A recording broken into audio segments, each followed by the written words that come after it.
n'a pas la possibilité de produire beaucoup. Donc il faut aussi s'adapter. Quand on va regarder en fait les différentes entreprises qui fournissent de l'électricité, c'est de regarder ce que fait l'entreprise au global. Bienvenue dans Oberkaï, le podcast qui te fait découvrir des solutions concrètes et éthiques pour améliorer ton habitat.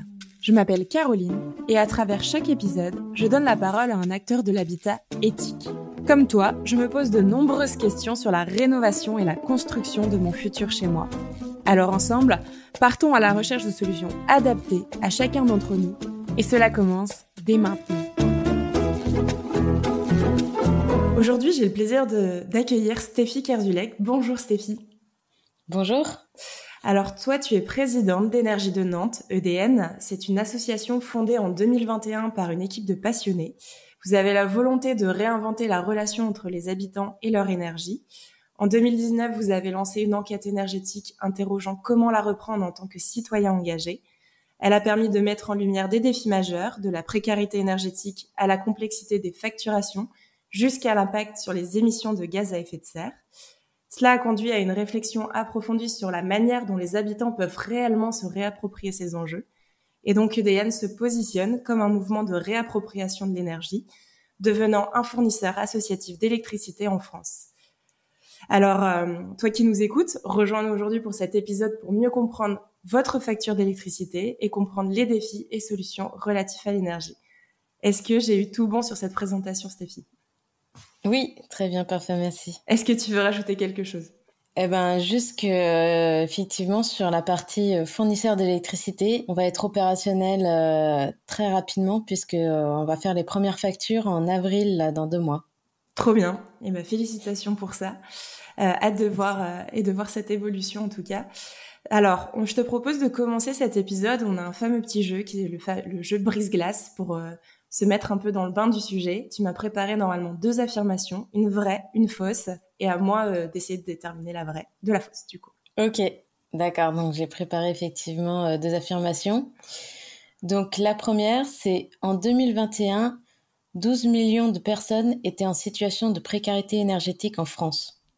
Ok. Et la deuxième, c'est l'énergie, c'est compliqué et réservé aux experts. C'est intéressant de m'avoir sur les chiffres sur la première.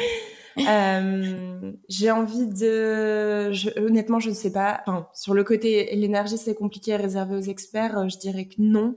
Mais du coup, si on prend le temps de comprendre, du coup, je vais dire que la deuxième est fausse et la première est vraie. Est-ce que c'est ça ? Oui, c'est ça, exactement. Trop bien. Est-ce que tu peux mettre un peu de contexte, du coup, justement, après ces 2 affirmations ? Ouais, en fait, justement, la deuxième, c'est un peu le constat qu'on entend partout et on a du mal justement à faire en sorte que les habitants et habitantes s'intéressent au sujet de l'énergie parce que pour eux, c'est vraiment abstrait, c'est les experts qui s'en occupent et puis en fait, on nous a un peu dépossédés de ce sujet-là. Alors qu'en fait, en creusant un petit peu, on peut comprendre. Et c'est un peu l'objectif aussi d'Énergie de Nantes, c'est de faire en sorte que ce soit accessible à toutes et à tous et que tout le monde puisse comprendre ce qu'il y a derrière la prise. Voilà, parce que qu'il y a aussi des choses concrètes en fait qui sont liées à l'énergie. Et sur la précarité énergétique, oui, c'est malheureusement quelque chose qui touche énormément de personnes. 12 millions, c'est énorme quand on y pense. Oui. Ouais. C'est ça. Et l'Observatoire national de la précarité énergétique, ils estiment que c'est à peu près un ménage sur 5 qui est concerné par les problèmes de soit avoir froid chez soi ou avoir du mal à payer ses factures d'énergie. Ok. Voilà. Triste chiffre finalement. Et il est temps d'avoir des solutions en tout cas face à ça. Trop bien. Merci pour cette mise en abîme. J'aimerais bien qu'on commence l'épisode par un peu la base. Est-ce que tu peux nous expliquer en quoi consiste le processus de production et de distribution de l'électricité en France ? Qu'est-ce qui se passe derrière tout ça en fait ? Alors, ce qui se passe au niveau du contexte énergétique français, c'est ça ? Ouais. Comment ça fonctionne, la production-distribution ? C'est quoi un peu les différentes parties impliquées pour qu'on comprenne un peu le socle justement autour de ça ? En fait, en France, la première étape, c'est la production d'énergie. Donc ça peut être fait de différentes manières. Aussi, ce qu'il faut séparer, c'est qu'il y a en fait toute l'énergie qui est utilisée soit pour se chauffer ou pour se déplacer, etc. Et il y a l'électricité, donc c'est deux choses différentes. Donc par exemple, on a beaucoup en tête que les centrales nucléaires produisent une grosse partie de notre énergie. En fait, c'est surtout sur l'électricité. On est à peu près à 70% de nucléaire. Mais après, sur le chauffage, par exemple, on se chauffe beaucoup au gaz. Donc on a aussi beaucoup de chaudières gaz et de chaufferies. Voilà. On a encore des chaufferies aux énergies fossiles en France.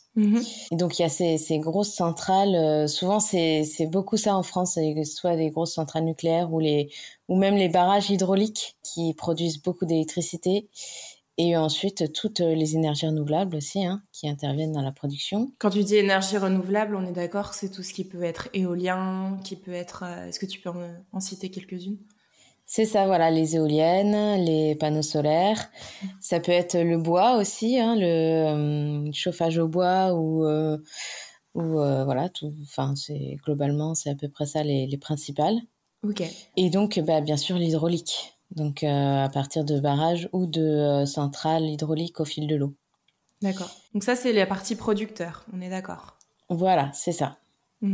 C'est ça. Et donc, auparavant, c'était beaucoup EDF, effectivement, qui monopolisait tout ça. Mais aujourd'hui, il y a plein de types de producteurs. Ça peut aller du petit producteur du coin. Par exemple, la personne qui a un panneau solaire sur sa maison, c'est un petit producteur. Et au-delà de ça, après, ça va à des grosses entreprises qui développent des gros parcs éoliens, par exemple. Ou, voilà. Donc, il y a vraiment toutes sortes de producteurs. Et après, toute cette production d'énergie ou d'électricité, elle est... on va s'intéresser peut-être plutôt à l'électricité en tant que telle, puisque c'est ce qu'on a creusé le plus, nous, de notre côté. En fait, c'est envoyé sur le réseau.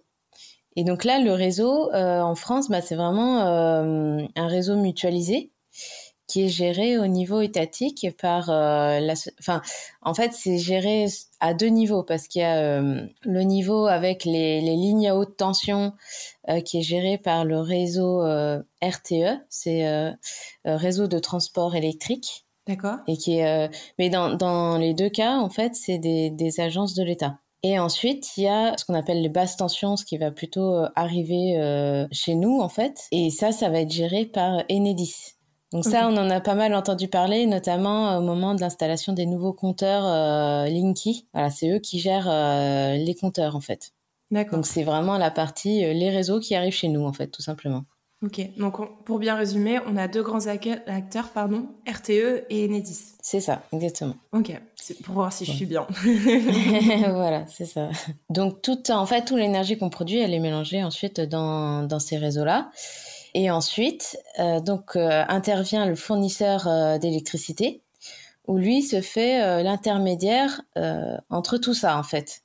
Donc c'est lui qui va être la porte d'entrée pour nous les consommateurs finaux, et c'est lui qui va facturer l'électricité qu'on consomme, et ensuite il va reverser une partie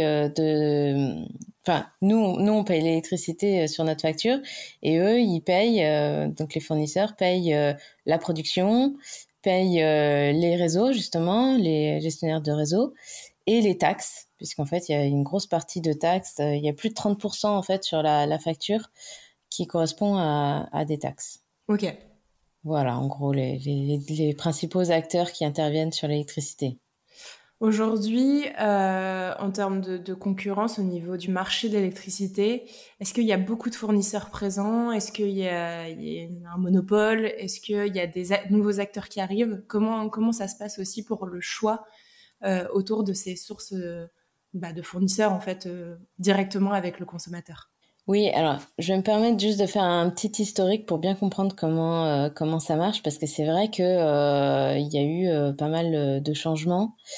Parce qu'au départ, c'était assez simple. On avait EDF qui était le fournisseur qui avait le monopole, et donc on n'avait pas le choix, et donc c'était EDF qui gérait tout ça.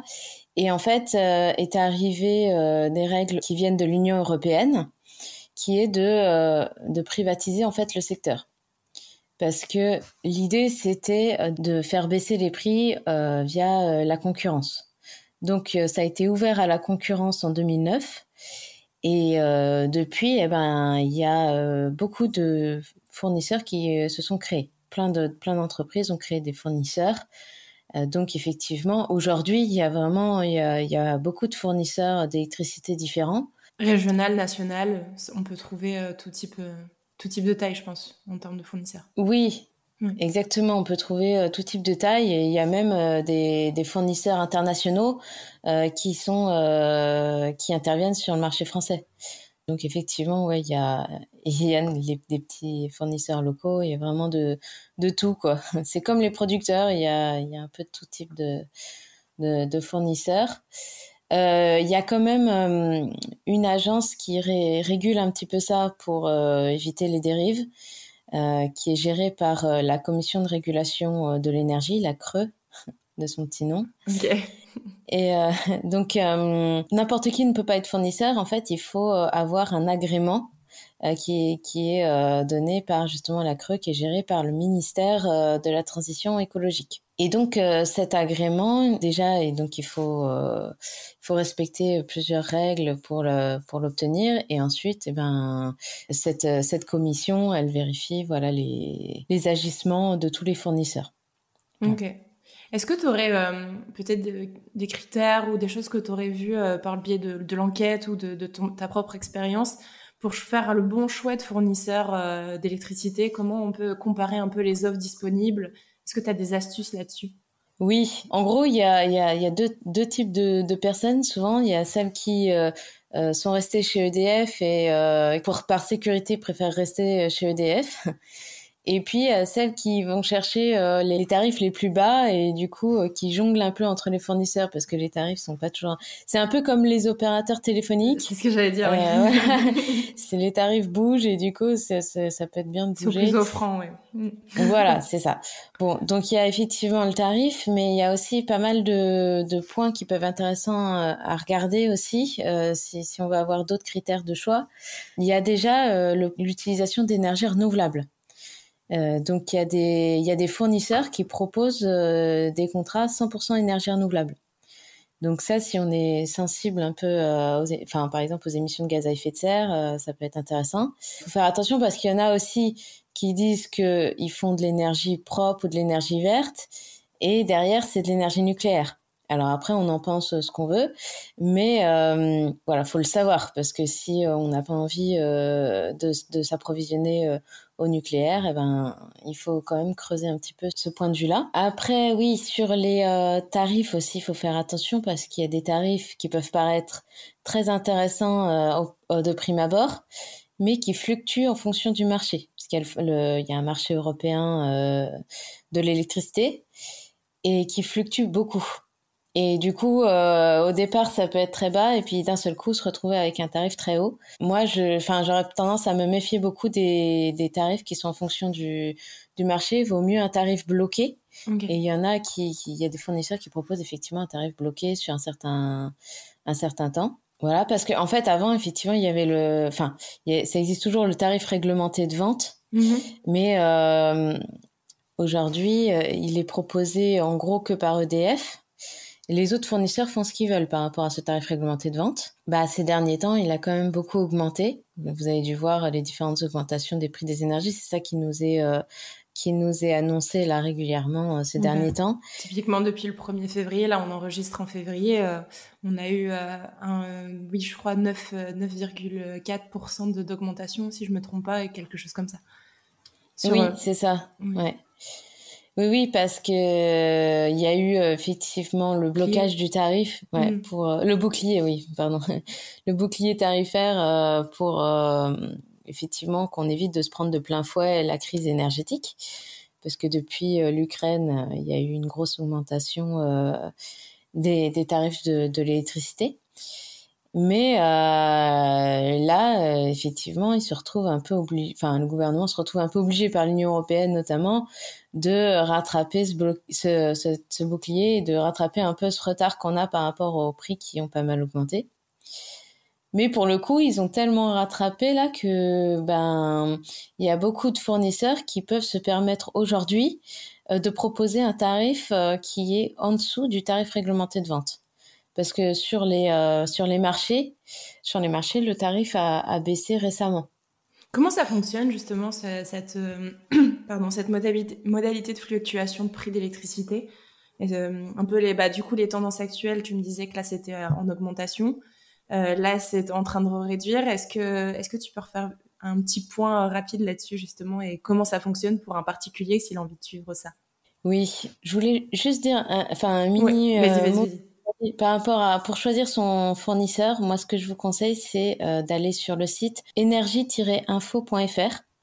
Et en fait, il propose un comparateur des fournisseurs d'électricité et c'est un site de l'État, donc ils sont neutres vis-à-vis de ça, donc c'est super intéressant. Et justement, en fait, il y a plusieurs.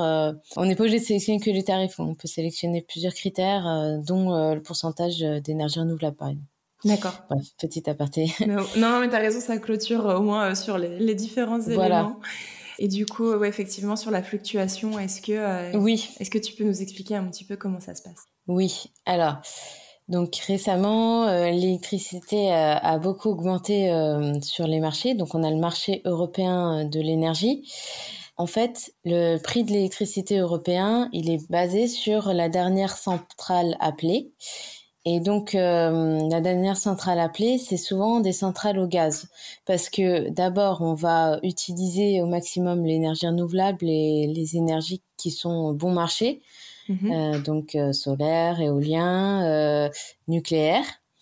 Et quand on n'a plus d'énergie dite propre, on va aller chercher l'énergie qui est produite par les énergies fossiles, donc charbon et gaz.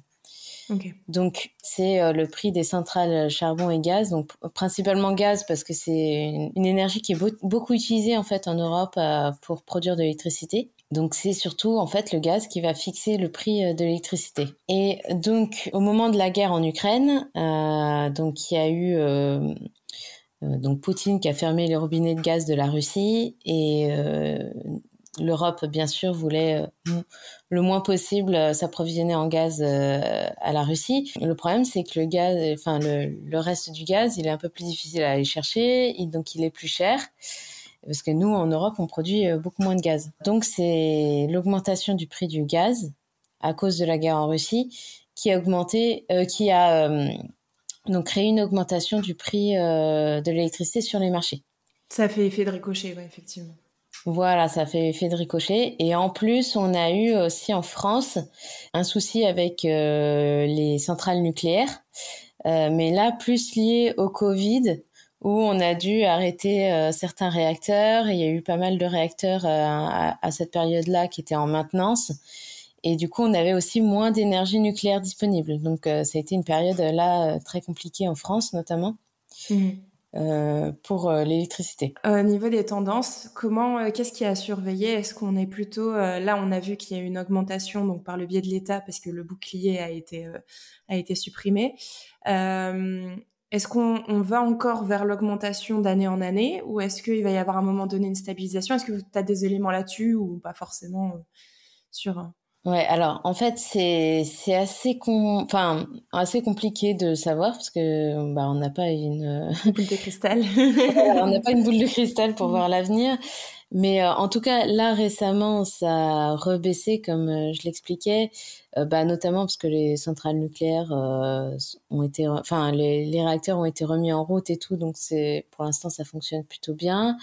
Mais pour l'instant, on ne sait pas pour combien de temps, donc c'est un peu complexe. Il y a eu quand même aussi pas mal de développement des énergies renouvelables qui a fait que aujourd'hui, tout ce qui est solaire, éolien, comme ça s'est beaucoup développé, c'est une électricité qui est moins chère que ça ne l'était au début. Mm. Donc il y a c'est un peu ces deux facteurs-là qui font qu'aujourd'hui ça va un peu mieux, mais c'est un petit peu comment dire une photo à l'instant T, mais si on prend plus de recul sur le long terme, je vois pas trop comment ça peut ne pas augmenter parce que on va avoir de moins en moins de ressources, en tout cas sur le gaz, ben ça va se raréfier.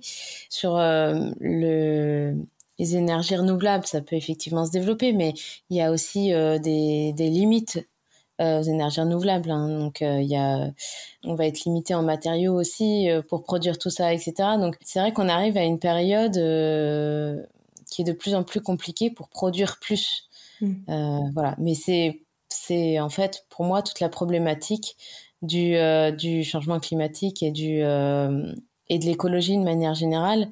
Si on produit trop, on va arriver à des limites planétaires qui vont pas voilà. correspondre aux besoins, quoi. Voilà, c'est ça. Donc, a priori, pour moi, d'un point de vue global, l'énergie, même s'il va peut-être pas exploser d'un seul coup, progressivement, il est plutôt dans l'augmentation constante, quoi. Ok, merci. J'aimerais bien qu'on fasse un petit focus sur ce qu'on retrouve sur les factures d'électricité pour que un peu monsieur et madame tout le monde comprennent ce qui se passe quand ils reçoivent leur facture d'électricité. Quelles sont un peu les informations qu'on doit vérifier en priorité? Qu'est-ce qu'on y trouve et à quoi il faut faire attention en fait? Oui, alors, en fait, c'est un peu pour ça aussi qu'on a créé un fournisseur d'électricité, parce qu'on sait que tout à chacun, on a tous notre facture d'électricité à la maison, et donc c'est un peu la première porte d'entrée vers l'énergie. Donc déjà, ce qu'il faut savoir, c'est que l'électricité, elle se mesure en kilowattheure. Donc, pour donner un exemple de ce que ça représente, une ampoule de 10 watts allumée pendant 1 heure, elle va consommer 0,01 kWh. Parce que les kilowatts, c'est 1000 watts. Okay. Donc, en fait, voilà, c'est vraiment une consommation sur une période donnée. Nous, ce qu'on va avoir sur notre facture, ce qui est intéressant de regarder, déjà, c'est notre consommation. Donc, normalement, il y a une date de début, une date de fin, pour dire sur cette durée-là, vous avez consommé tant de kilowattheures. En moyenne, est-ce que tu sais combien un Français moyen consomme de kilowattheures ou pas forcément? En moyenne, pour un foyer, c'est à peu près 4000 kilowattheures par an. Okay. Mais ça fluctue beaucoup en fonction déjà si on se chauffe à l'électricité ou pas. Parce que là, je parlais de l'électricité. Ça fluctue aussi en fonction de l'habitat, si on vit dans un petit appartement ou dans une grande maison, s'il est bien isolé ou pas. Donc, c'est très variable. C'est une moyenne, oui. Mais bon, ça permet de se donner un peu un chiffre, quoi, pour se représenter. Voilà, mais normalement, vous avez le diagnostic de performance énergétique qui peut donner aussi une idée de combien vous devriez consommer en théorie dans votre habitat. Ok. Ok, super. Bon, désolée. Excuse-moi. Voilà. Non, pas de souci. Ensuite, il y a l'option tarifaire en fait que vous avez. Donc, par exemple, si vous êtes en base ou en heure creuse, heure pleine. Donc ça peut être quelque chose à regarder effectivement aussi, parce que des fois, en fait, on a l'idée reçue que c'est moins cher en heure creuse, heure pleine. Et comme on n'a pas forcément des appareils qui peuvent être utilisés pendant les heures creuses, finalement, on paye plus cher. Je renvoie encore sur énergie-info.fr. Ils ont une petite calculette qui permet de vérifier justement si ça vaut le coup de rester en heure creuse ou s'il vaut mieux passer en base. Ok. Ensuite, alors, il y a aussi, vous avez vu plein de types de taxes qui sont liées à notre facture d'électricité. Donc, pour comprendre un petit peu de quoi il s'agit, en gros, on a 3 types de taxes. Il y a la TVA.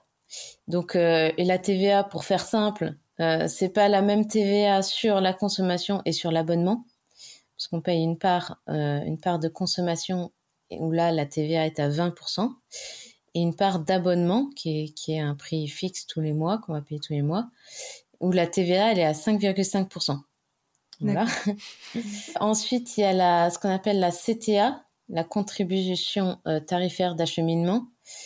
Cette taxe, en fait, elle va être reversée à l'État. Elle sert, en fait, à l'assurance vieillesse, donc la retraite du régime des personnes qui travaillent dans l'électricité et le gaz. Et il y a en fait la dernière taxe, alors maintenant ça s'appelle ACCIS, A-C-C-I-S-E, anciennement TICFE.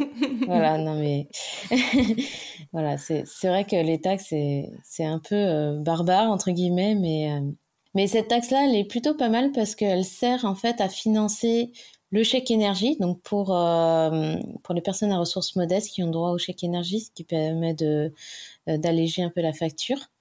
le fonds de solidarité logement et le soutien au développement des énergies renouvelables. C'est pas spécialement important de regarder le détail, mais par exemple, l'État a beaucoup joué sur cette taxe par rapport à la dernière augmentation. En fait, c'est pas le prix du kilowattheure qui a augmenté, mais plutôt le tarif de la taxe. Donc, tous les fournisseurs étaient un peu obligés d'augmenter leurs tarifs, puisque ensuite ils sont obligés de reverser cette taxe à l'État, quoi.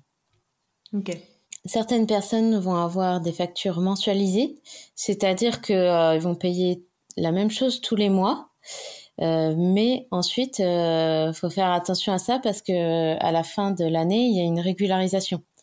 Et donc si ce qui a été déclaré estimé, voilà. Ouais. Au début, on dit bon, j'ai tant d'appareils, donc vous allez consommer à peu près tant par mois. Mais si c'est sous-estimé, à la fin, il va y avoir une régularisation qui risque d'être assez élevée.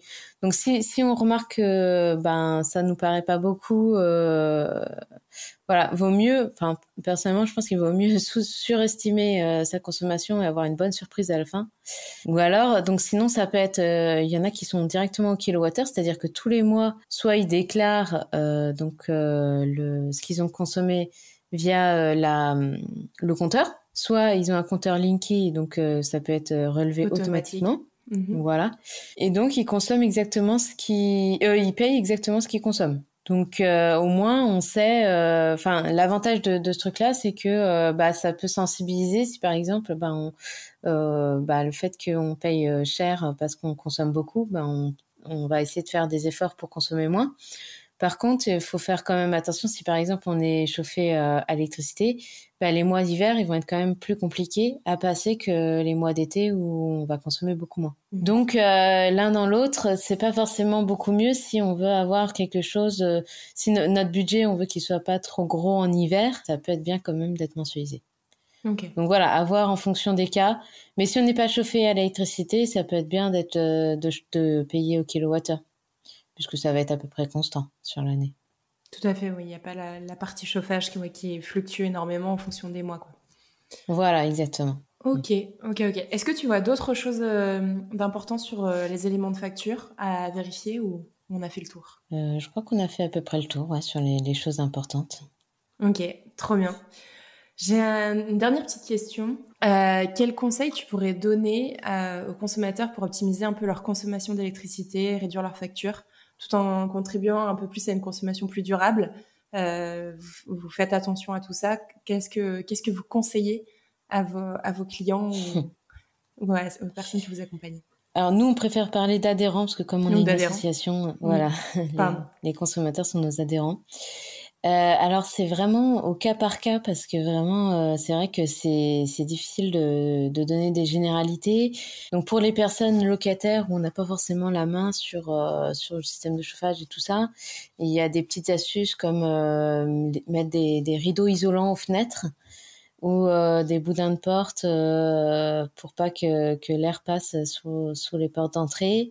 Il peut y avoir pas mal de choses. On essaye d'éviter de conseiller par exemple la baisse de la température de chauffage parce que on a des adhérents qui peuvent être en situation très complexe et donc qui sont déjà en restriction en fait de chauffage. Et donc nous on est plus vraiment au cas par cas et aussi prendre en compte le fait que on n'a pas toujours possibilité d'être très sobre si on a un appartement par exemple qui est pas du tout bien isolé ou des choses comme ça.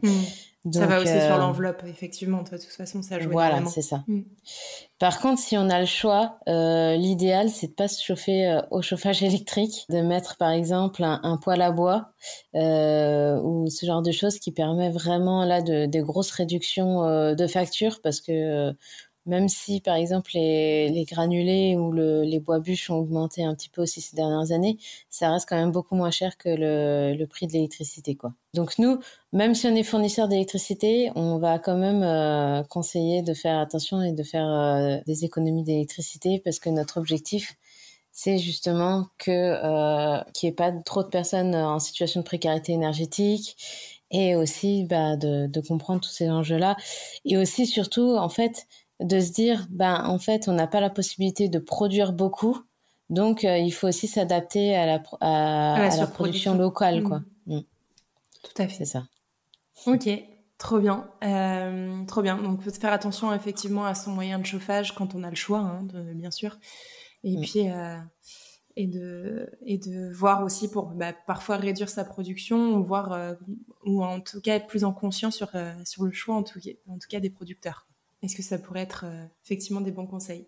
Est-ce que tu vois quelque chose qu'on n'aurait pas parlé, qui pourrait être intéressant sur le sujet? Ou est-ce que pour toi, tout est dit et on peut passer à la phase action?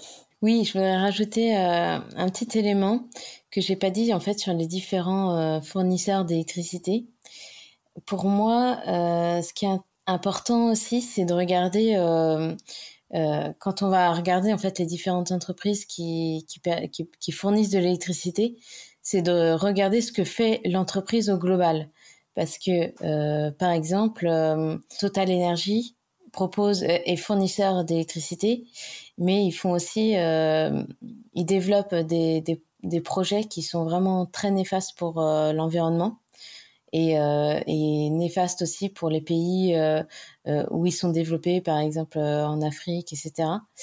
Et pour moi, c'est un élément super important à regarder. Donc là, j'ai cité Total Energy, mais il y en a plein d'autres, des grosses multinationales. Aussi, il y a aussi des entreprises de l'étranger où toute la production, elle vient de l'étranger. Et donc, pour moi, ça, c'est un critère aussi très important à regarder. À côté de ça, il y a des entreprises qui proposent de la production locale où on sait en fait d'où viennent la production qu'ils proposent. Et donc pour moi, en fait, c'est même ça le plus important, plus que est-ce que c'est de l'énergie renouvelable ou pas, mais au moins La provenance. voilà, la provenance de la production et ce que fait l'entreprise aussi par ailleurs. Si est-ce que proposer un contrat renouvelable, c'est pas du greenwashing par rapport aux autres activités qui sont faites par ailleurs par la même entreprise, quoi. Ok, ok, super clair. Merci pour ce rajout. Est-ce que c'est bon pour toi pour passer à la phase d'action? C'est bon. Ok, ça marche. Et du coup, action. Je profite de cette coupure, tu te demandes peut-être comment soutenir notre travail sur Ubercaille. Déjà, tu peux noter ce podcast. C'est un moyen simple mais crucial pour atteindre un public plus large. Sur Apple Podcast ou iTunes, on t'invite à laisser une note et un commentaire. Et si c'est sur Spotify, tu peux également nous soutenir en partageant ce podcast en story et en nous taguant sous le nom Ubercaille-Média. On compte sur toi. Et maintenant, retour à notre intervenant. Concrètement, comment ça se passe pour son bercail? Nos éditeurs, du coup, doivent choisir un fournisseur d'électricité. Qu'est-ce que tu leur conseilles? Une première action, un premier conseil hyper concret à leur donner? Eh ben déjà, je regarderai le diagnostic de performance énergétique du logement. Normalement, même pour les locataires, le propriétaire est obligé de le mettre à disposition. Ça vous permet de voir en fait combien vous devriez consommer à peu près. Donc il y a une petite conversion à faire entre l'énergie finale et l'énergie primaire, mais vous avez toutes ces informations-là en fait sur énergie-info. Je fais beaucoup de pub pour eux, mais c'est vrai que je pense que c'est le meilleur site à regarder pour choisir son fournisseur d'électricité. Puis n'hésitez pas aussi à échanger autour de vous. Plus vous avez d'avis aussi de d'autres personnes de votre entourage ou de voisins, ça permet de faire un avis plus éclairé par rapport au fournisseur. Ok, trop bien.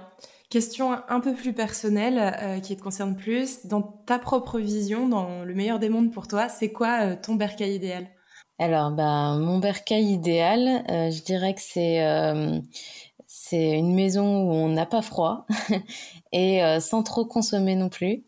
Donc, moi personnellement, j'ai fait une rénovation de ma maison et depuis, ça fait vraiment une grosse différence. C'est beaucoup plus confortable et j'aimerais bien que tout le monde puisse avoir une maison rénovée et puisse que ce soit accessible à tous, quoi. Ok. Si t'avais un mot du coup pour pour définir ton bercail, ce serait quoi? Je dirais, c'est difficile de choisir qu'un mot, mais je dirais confortable et convivial. Ok, ouais, 2 mots. Je triche un peu. Est-ce que tu aurais des ressources pour s'informer sur le sujet de l'électricité? Alors, tu nous as cité plusieurs fois, et je le mettrai en description, énergie-info.fr. Est-ce que tu as d'autres ressources, même des personnes, des podcasts, des newsletters, enfin des choses qui seraient en lien avec le sujet pour s'informer sur tout ça? Il y a aussi des plaquettes de l'ADEME qui sont plutôt bien faites. Ok. Donc sur le site de l'ADEME dans la bibliothèque qui explique plein de choses sur l'énergie et sur le logement de manière très didactique pour tout à chacun. Après, nous, EDN, on sait beaucoup... alors, c'est un sujet un petit peu plus annexe, on va dire, à l'électricité, mais quelque chose qui a été très inspirant pour nous, c'est une association qui s'appelle l'Alliance citoyenne, qui se bat en fait pour lutter contre la précarité énergétique. Et donc, l'objectif de l'Alliance citoyenne, c'est de construire un pouvoir populaire par la non-violence pour la justice sociale et écologique. Et nous, c'est ce qu'on essaie de faire aussi un peu à EDN. On accompagne en fait les personnes qui sont dans les quartiers populaires dans les problèmes de précarité énergétique. Et je vous invite à aller voir leur site internet. Il y a plein de ressources très intéressantes sur comment reprendre le pouvoir. Voilà. Ok. Bah, je mettrai tout ça en description. On peut retrouver EDN, vous avez un site internet, vous êtes présent aussi sur les réseaux sociaux. Est-ce qu'il y a un autre endroit pour vous retrouver? Bientôt, on va avoir un local Ok.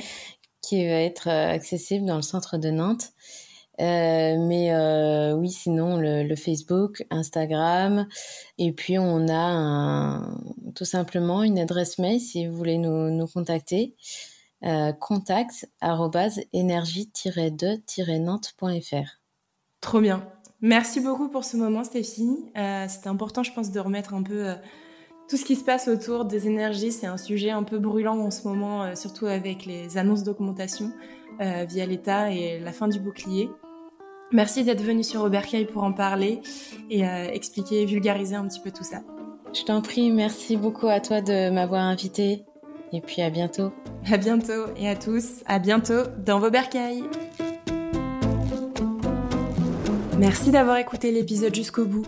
Bon, tu le sais déjà, mais un dernier rappel. Si tu as aimé cet épisode, tu peux nous soutenir en laissant 5 étoiles sur Spotify et Apple Podcast. Et en laissant un commentaire pour nous dire ce qui t'a plu et les sujets que tu souhaiterais voir abordés dans nos futurs épisodes. Allez viens, construisons Aubercaille ensemble. Ta voix compte et tes idées sont hyper précieuses pour faire évoluer ce média. Merci d'être là, merci de nous écouter et surtout merci de contribuer à cette belle communauté. Prends soin de toi et à bientôt dans ton bercail.